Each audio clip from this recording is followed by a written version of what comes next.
কিছুদিন আগেই গেছিলাম বড় মার কাছে, আবারও গতকাল পৌঁছে গেছিলাম তার দুয়ারেই। আর একটা কথা বলে থাকি, এটা আমার সম্পূর্ণ ব্যক্তিগত। মানে নিজেকে চিনতে হলে বা জানতে হলে একা থাকতে হয় কিছু সময়।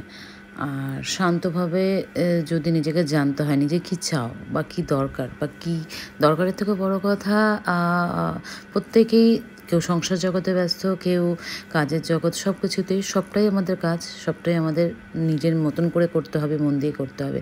তো সেটা করতে গেলে কিন্তু নিজেকে আগে স্টেবল হওয়া খুব দরকার। আর তার জন্য শান্ত হওয়া তো ভীষণ দরকার। মন মানে কনসেনট্রেশন প্রচণ্ড দরকার।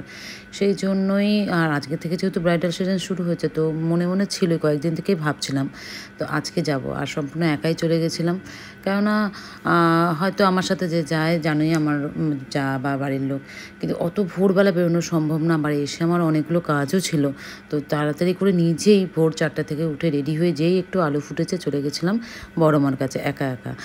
কোনো দিনও এরকমভাবে যাইনি। আমি খুব কম একা একা বেরোই, খুব কম বলতে বেরোই না, সাথে আমার কেউ থাকে। কিন্তু সবই ছিল কালকে আমার সব অনুকূলে, প্রতিকূলে কিছু নয়। সবটাই ঠিকঠাক হয়ে গেছিলো আর পুজো দিয়ে বাড়ি ফিরেছিলাম খুব তাড়াতাড়ি।